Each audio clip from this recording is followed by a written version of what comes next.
राम के भाई भरत, जिन पर सबसे कम चर्चा होती है, सबसे कम भरत पर बोला गया है। लक्ष्मण उनके साथ 24 घंटे रहते हैं। शत्रुघ्न पर तो कम ही बोला गया है, भरत पर सबसे कम बोला गया है। सरस्वती ने देवताओं के कहने पर मंथरा की बुद्धि फेर दी। सरस्वती ने देवताओं के कहने पर कैकेयी की बुद्धि फेर दी। लेकिन जब भरत ने कहा कि मैं भैया को वापस लेने जा रहा हूं, तो देवताओं में खलबली मच गई। बोले यार अभी तो गया है ये, और इसको लेने ही चल दिया, और राम भावुक भी है, इसके प्रेम में वापस ना आ जाएं। तो देवताओं ने सरस्वती को कहा कि तुम जरा बात कर दो। तो क्या कहती है सरस्वती? देवताओं से कहती है कि 1000 आंखें होने के बाद भी जिसको सुमेरु ना दिखता हो, तुम मूर्ख हो क्या?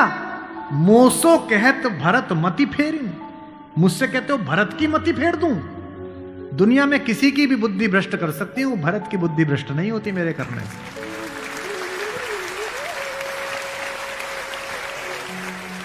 भरत जब भैया को ढूंढते हुए निकले, तो पूरे खानदान को लेकर निकले।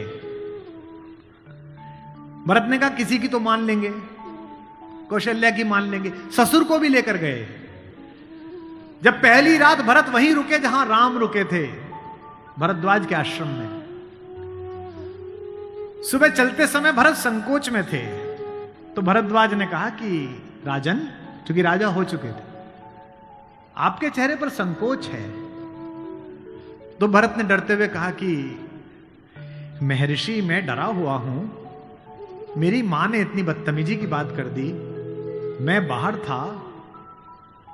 भरत को नहीं बताया गया था कि पिता दिवंगत हो गए, पता है आपको ये बात नहीं? भरत को संदेश भेजा गया था तो उसमें यह नहीं कहा गया था कि पिता एक्सपायर कर गए, यह कहा गया था कोई इमरजेंसी है, घर आओ। अयोध्या के बाहर नंदीग्राम में इनके पूर्वजों का एक मंदिर था, जहां इनके पूर्वजों की प्रतिमाएं लगी हुई थी, मानधाता की, दिलीप की, रघु की, अज की, नहुष की। वहां भरत रास्ते में रुके अपनी सेना के साथ पूजन करने के लिए, कि पूर्वजों का पूजन कर लूं, पुरखों का। पुरोहित ने हाथ में थाली दी, तो पहले इसका पूजन प्रथु, जो सबसे पहले जिनके कारण ये पृथ्वी कहलाती है, इनके घर के, फिर मानधाता का, फिर राजा बलि का जिन्होंने अपना मांस दे दिया था, रंतिदेव का। पूजन करते करते अज, रघु, दिलीप तक आए, और जैसे ही उन्होंने अगली मूर्ति देखी तो देखी पिताजी की मूर्ति। तेज तो थे ही, उन्होंने पुरोहित की तरफ देखा कि ये क्या? पुरोहित की आंख में आंसू, उसने कहा कि महाराज नहीं रहे, और भरत के हाथ से थाली छूट गई। भरत ने कहा मुझे किसी ने बताया क्यों नहीं कि पिताजी दिवंगत हो गए, क्या हुआ था? बोले राम को वनवास मिल गया। भैया को वनवास क्यों मिल गया? आपकी मां ने मांग लिया। भरत घोड़ा दौड़ाते हुए अयोध्या तक पहुंचे, रोते हुए। सोच के देखिए, भरत जैसा भाई, भ्रातृत्व में राम किसी का उदाहरण नहीं देते, लक्ष्मण का भी नहीं देते। जब हनुमान को गले लगाते हैं तो ये नहीं कहते कि तुम लक्ष्मण जैसे भैया हो मेरे, तुम मोहि प्रिय ही भरत संभाई। देना हुआ है जब कोई प्यारा उदाहरण, हमने दिया है सिर्फ तुम्हारा उदाहरण।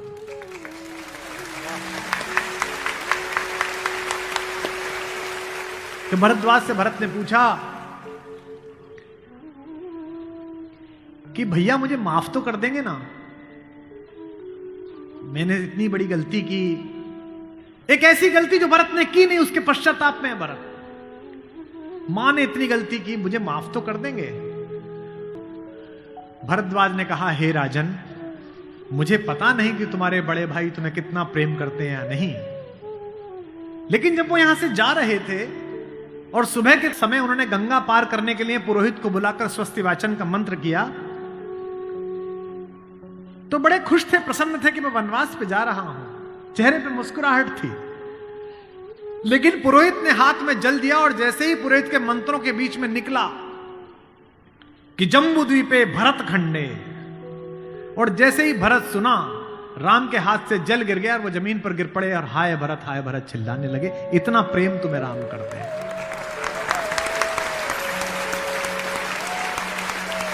राम करुणा से भरे हुए हैं, इसीलिए करुणा निधि है। इसीलिए कहता हूं कि इस कहानी से पॉलिटिक्स सीखिए, इस कहानी से स्ट्रेटेजी सीखिए, इस कहानी से ह्यूमन वैल्यूज सीखिए, फैमिली वैल्यूज सीखिए।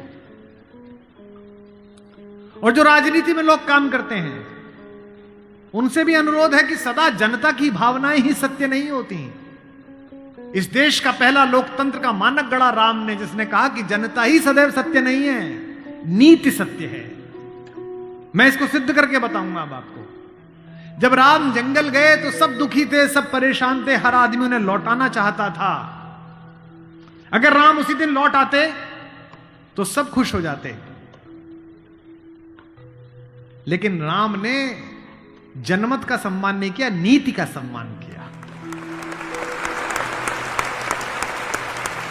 जब पहली बार चित्रकूट पहुंचे तो वन देवी उनका स्वागत करने के लिए आई। वन देवी ने पूछा कि आप मेरे यहां विश्राम करने आए हैं, मैं आपके लिए क्या कर सकती हूं। तो राम ने क्या मांगा होगा सोचो। राम ने कहा कि हे वन देवी, बाकी सब ठीक है, निभा लेंगे, पर्णकुटी बना लेंगे, फल फूल खा लेंगे, जिस रास्ते से मैं आया हूं उसके कांटे हटा देना। वन देवी ने कहा कि आप तो आ चुके, अब कांटे हटाऊं ना हटाऊं इससे क्या। राम ने जो उत्तर दिया वो आपकी आंख भिगोने के लिए काफी है। राम ने कहा कि मेरी तो कोई दिक्कत नहीं है, मेरे पैर में कांटे लग गए, पर मुझे ढूंढता ढूंढता मेरा भाई भरत इसी रास्ते से आएगा, उसको कांटे नहीं चुभने चाहिए, कांटे हटा दे।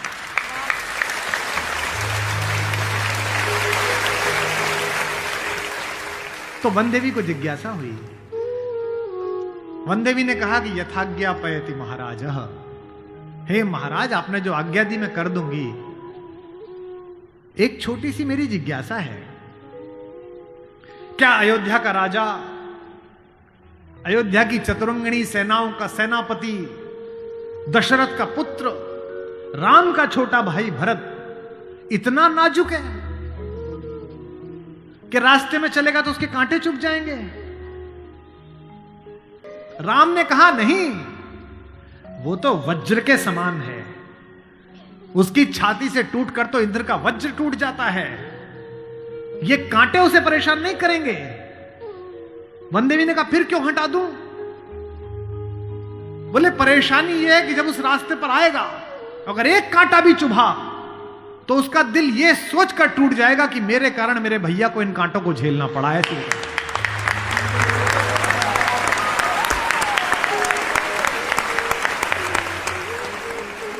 बिना चप्पलों के भरत चले, और जब चले तो भाई मृदु भूमि सकुच मन मन ही, भूमि भी संकोच से भर गई।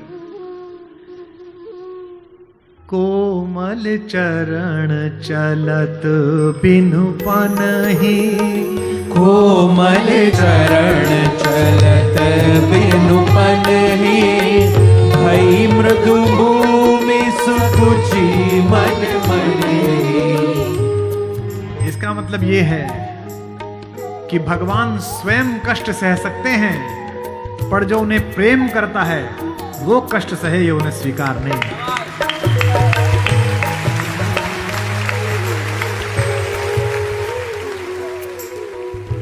चित्रकूट में रात्रि का समय है,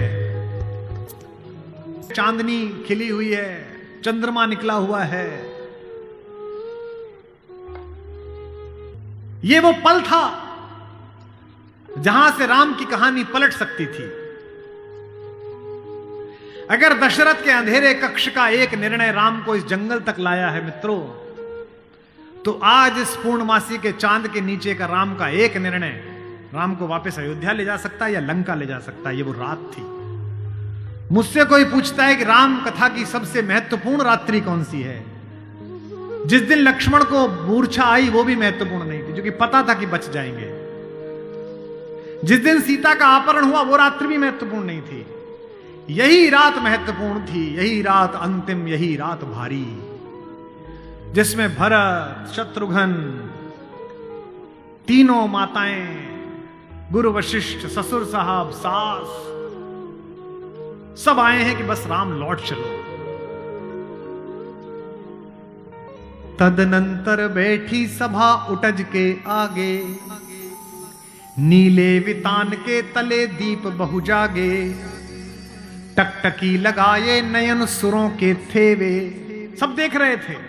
परिणाम उत्सुक उन भया तुरों के थे वे, वह चंद्रलोक था कहां चांदनी वैसी। प्रभु बोले गिरा गंभीर गूढ़ निधि जैसी। जब सबने खाना खा लिया, सबने पानी पी लिया, तब भगवान ने सबको बिठाकर पूछा। क्या सवाल पहला? भरत जैसे आदमी से, हे भरत भद्र अब कहो अभीप्सित अपना। इतनी दूर चल के आए हो, बताओ क्या चाहिए। सब सजग हो गए, भंग हुआ ज्यों सपना।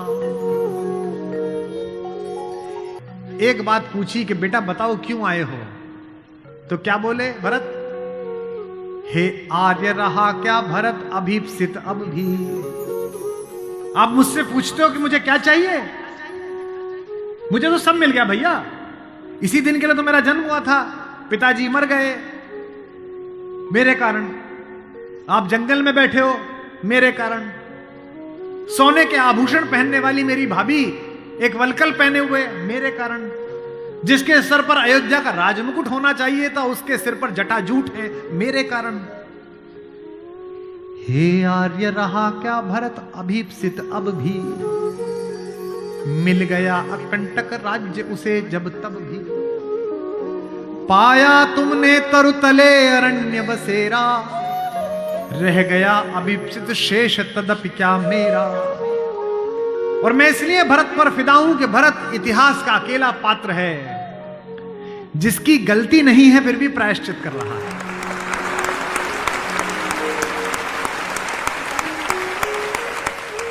भरत अकेले हैं जिनकी कोई गलती नहीं है, उनकी मां की गलती है और वो प्रायश्चित कर रहे हैं।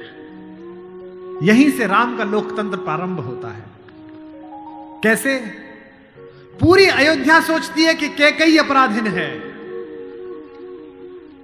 राम उस रात दो काम करते हैं। भरत को लोकतंत्र का मंत्र देते हैं और कैकेयी को स्वीकार करके क्षमा का मंत्र देते हैं। उन्हें पता था कि अगर भरत लौट भी जाएगा तो जीवन भर मां से बात नहीं करेगा, पूरी अयोध्या इनके नाम पर नाराज रहेगी। इसलिए जब तीनों माएं पहुंची हैं, प्रथम राम भेंटी कैकेयी। राम ऐसे थोड़ी है कि हायरार्की नहीं जानते हो कि पहले अपनी बड़ी मां का प्रणाम करें, फिर सुमित्रा का प्रणाम करें, फिर कैकेयी का प्रणाम करें। उनको पता था कि कैकेयी के बारे में लोगों के मन में अच्छी धारणा नहीं है। अगर देश के प्रधानमंत्री या आपके प्रदेश की मुख्यमंत्री किसी ऐसे व्यक्ति को मिल लें जिसके बारे में आपकी अच्छी धारणा न बन रही हो, तो आपकी धारणा बदलती है कि प्रधानमंत्री मिले थे, मुख्यमंत्री मिली थी, इसका मतलब अच्छा है। अगर ऐसे व्यक्ति की प्रशंसा कर दें, वो तो राम है। उनको पता है कि कैकेयी की मनोदशा कैसी है। और कैकेयी खुद कहती भी है, कहती है बेटे मुझसे जो अपराध हुआ है वो किसी से नहीं हुआ है। कहते आते थे अभी सभी नरदेही, माता न कुमाता पुत्र को पुत्र भले ही। पर हाय आज यह सुने विरुद्ध विधाता, है पुत्र पुत्र ही बनी कुमाता माता। क्या कहती हैं? युग युग तक चलती रहे कठोर कहानी, थी रघुकुल में भी एक अभागिन रानी। थूके मुझ पर त्रैलोक्य भले ही थूके, जो कोई कह सके कहे क्यों चूके। लेकिन एक बात मांगती हूं राम तेरे दरबार में, छीने न भरत का किंतु मातृपद मुझसे। रे राम दुहाई करूं और क्या तुझसे।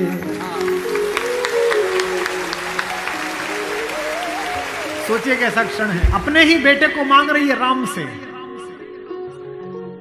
कैकेयी अपने बेटे के लिए कह रही है कि राम तू सबको सब देता है बेटा, मुझे सिर्फ इतना दे दे, मुझे रानी मत रहने दे, जंगल में रख ले, भरत की मां बनी रहूं बस। इसी के लिए तो सब किया था। राम ने क्या कहा? हे अम्ब, ओ मेरी मां, हे अम्ब तुम्हारा राम जानता है सब। इस कारण वह कुछ खेद मानता है कब। फिर राम को याद दिलाया, कैकेयी ने कहा बेटा तुझे याद है तू आधी रात उठ के भाग जाता था मेरा सपना देख के। कौशल्या से कहता कि मां मैंने छोटी मां का सपना देखा है, मुझे छोटी मां के पास छोड़ के आओ। और तुझे गोदी में लेके कौशल्या मेरा दरवाजा खटखटाती थी, अरे ओ कोयल, ये तेरा कोयल का बच्चा जाग गया और रो रहा है तेरे लिए। होने पर बहुधा अर्धरात्रि अंधेरी, होने पर बहुधा अर्धरात्रि अंधेरी, जी जी आकर करती पुकार थी मेरी। लो कुहुकुनी, ओ कोयल, लो कुहुकुनी तेरा कुहुक राम यह जागा। लो कुहुकुनी अपना कुहुक राम यह जागा।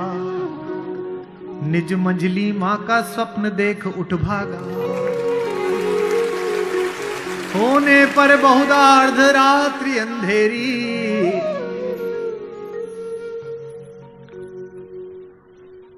राम ने क्या कहा, मैं वही राम तू वही कैकेयी मेरी। कि 100 बार धन्य वह एक लाल की माई। कौन? 100 बार धन्य वह एक लाल की माई, जिस जननी ने है जना भरत सा भाई।